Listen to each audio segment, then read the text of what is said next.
So what is the right block we need to be looking for? What blocks are going to give us the best chance to make money in a subdivision project? David, tell me about a time when a client said to you, I really have an ambition, a desire to want to get into a subdivision, want to do one. Where do I start? What do I look for? What's going to give me the best chance for a great success? Brendan, what's going to give you the best chance for a great success is to pick the right block that doesn't have all of the potential problems that other blocks might have. Great. Describe it for me. A block that won't have problems is a block that, for example, isn't covered in trees. All right. That's a great starting point. A block that's not going to have problems isn't going to have access issues and isn't going to have issues to do with topography.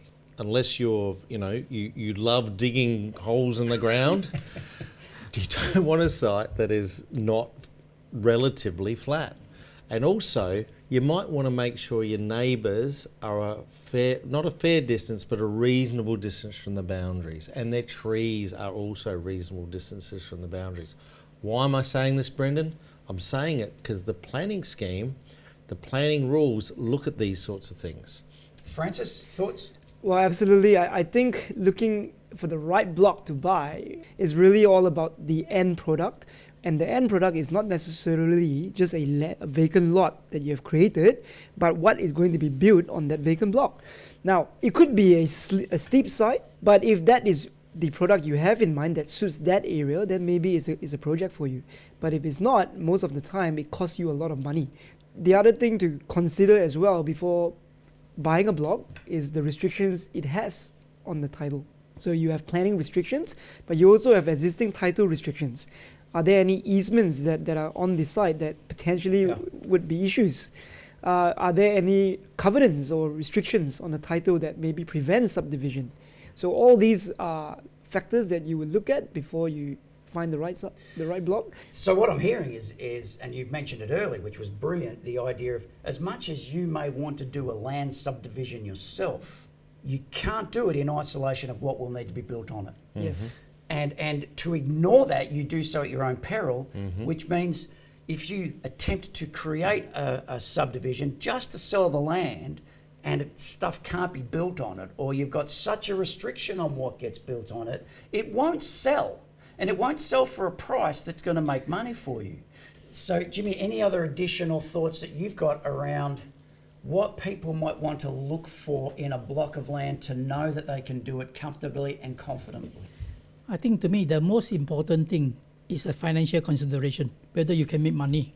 So in the development exercise, the provision of these services, drain, sewerage, electrical, telecommunication, things like that, even gas, all this costs money, physical work.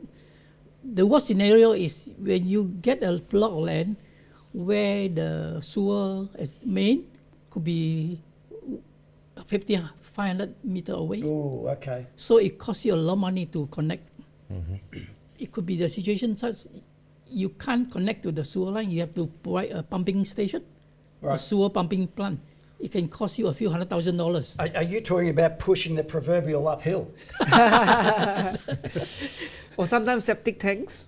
Okay. No, septic tank is not may not be approved unless you have in a low density zone 4,000 square meter. Then you can have one septic tank. But we are talking more on the residential or within the metropolitan. So this one is not relevant. So come to the services part. So really have to check thoroughly down before you dig or get the information from all the supplying services authority, where has it been any connection nearby, already existing, to avoid bombshell.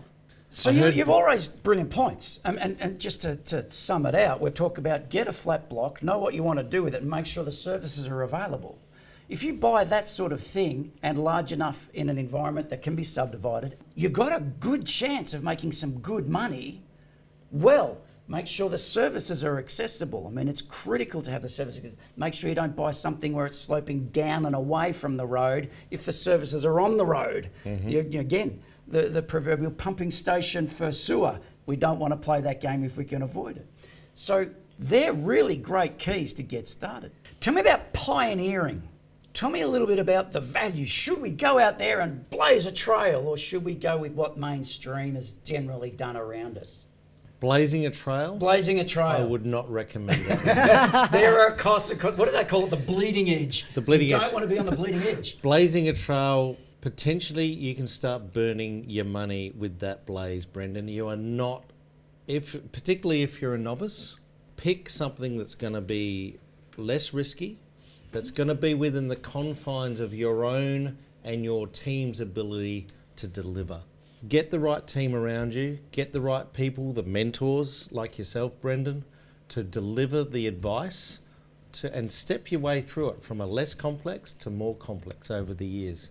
Brilliant. So, Jimmy, a client came to you, you've done the work with them, it was smooth and wonderful. What made it that? What worked? Yeah, I think the first thing is you get the team of the consultant to advise. So less issue. Time is money. Everybody know, and no hidden cost, no other surprises, time bomb. Yeah, there are many cases along. I like that phrase, time bomb. I think that is brilliant. No, that is brilliant. It's very dramatic, Brendan, well, no, but it can be that. If it sucks time out of the project, the money just goes through the roof. Sorry, continue. Yeah. For example, you do, when a lot, you have a land, you have to do 2 lot or 3 lot. Sometimes it's better to do 2 lot because you don't have to pay the public open 5 space. to 10% contribution to the open space Yeah. to the council. Yeah. Yeah. So all this, assuming every site can be subdivided, but not all subdivision is profitable. Which is the main point, really, Brendan. At the end of the day, just because you can subdivide it doesn't mean you should. Today we've heard a lot about subdivision. We have gone through a variety of different perspectives around it.